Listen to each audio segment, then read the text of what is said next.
While many people were in prolonged lockdowns during 2020 and 2021, a new generation of young people were secretly partying in warehouses or private ranches far away from urban areas. The subsequent economic reopening led to a notorious increase of electronic music parties, mainly in Bogota. The internet and social media have been crucial in the emerging of cultural rave development. COVID-19 lockdowns boosted the migration of communication in groups like Telegram and WhatsApp, Discord servers, TikTok, and so on, which has expressed a new trend in leisure activities like those related to electronic music events. But at the same time, short form videos and memes trivialize drug consumption through inaccurate information on drugs, exposing young people to very risky use and consumption practice. Thus, it is necessary to implement multi-platform digital communication strategies on the harm reduction that promote a culture of self-care. Since the beginning in 2010, the harm reduction project Échele Cabeza from the non-governmental organization Corporación Acción Técnica Social has created innovative harm reduction communication strategies through art. Échele Cabeza has used street art, posters, handouts, flyers, videos, and memes to reach young adults in ways that are attractive to them. The strategy started as an alternative to the prohibitionist narrative demonstrated in dominant media, politics, and society. Continuous posting on Échele Cabeza's social media about substance, terrorism, drug policies, and fact-checking has helped to maintain a significant audience. In May 2022, Échele had more than 191,000 followers on Instagram, 54,300 on Twitter, 97,800 on TikTok, and 185,000 on Facebook. Thanks to a good reception, we did studies about drug use in lockdowns, chemsex, and drug use among women. According to a survey on the internet of more than 1,200 participants released on April 2020 by Échele Cabeza during the first stage of the COVID-19 pandemic, the drug market showed some changes across the country. For example, the use of stimulants such as cocaine and MDMA is strongly dropped by the lack of socialization places. On the other hand, some people began to explore with the use of cannabis, alcohol, and coffee at home. In addition, a change from the street-based market to social media content implied an increase in virtual paying. However, 73% of the participants reported more difficulty in finding drugs and 65% reported price increase. During 2021, the nighttime economy tried to recover the income by adapting the location with biosafety rules. Nevertheless, many entrepreneurs were not able to invest in so expensive adaptation and preferred to operate in hiding.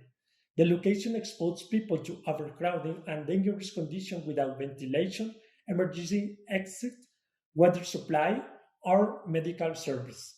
The bad conditions were very common during 2022, and unfortunately, at least 8 ravers died in that year due to different circumstances such as drug adulteration, lack of medical attention, and overdose. Some of these cases were exposed by Échele Cabeza in social media and mass media thanks to the communication of the witness with us on Instagram and Twitter. Since 2021, the drug distribution came back to the streets and MDMA returned to Paris. Our 2021 drug checking report showed an increase of 6.8% on MDMA adulteration and misrepresentation compared to 2019. Despite of our drug checking service cannot confirm the corresponding adulterance of MDMA because of the limitation of the colorimetric reagent test used, thanks to social media, we have evidence of drug checking as a tool for monitoring the market. Some of those samples were reported on our social media with the hashtag psychoactive warning, becoming a source of people to look for information about adulteration every week. On March 2021, we collected on a sample from a little pink table that had the shape of rich uncle pennybags on Monopoly board game. That sample did not show a color reaction during the analysis and we reported it on social media as an unknown substance. The peer photograph reached more than 56,000 views on Instagram. Upon seeing the post, some of our social media followers shared privately that they had experienced a strong, long-lasting hallucination from that pill. After that, a GCMS analysis was performed.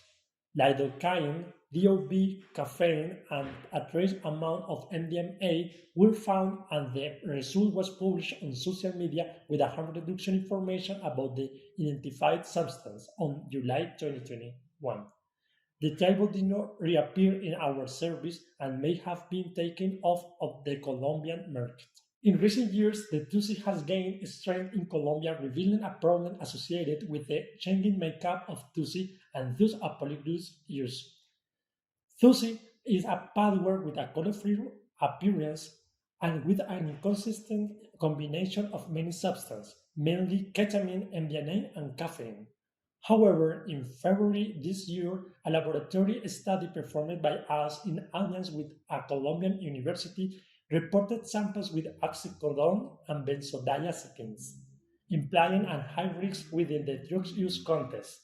The variation in the chemical makeup of TUSI presents a big problem for people and healthcare service because there is no way to reliably assess the risk and best response in case of an incident.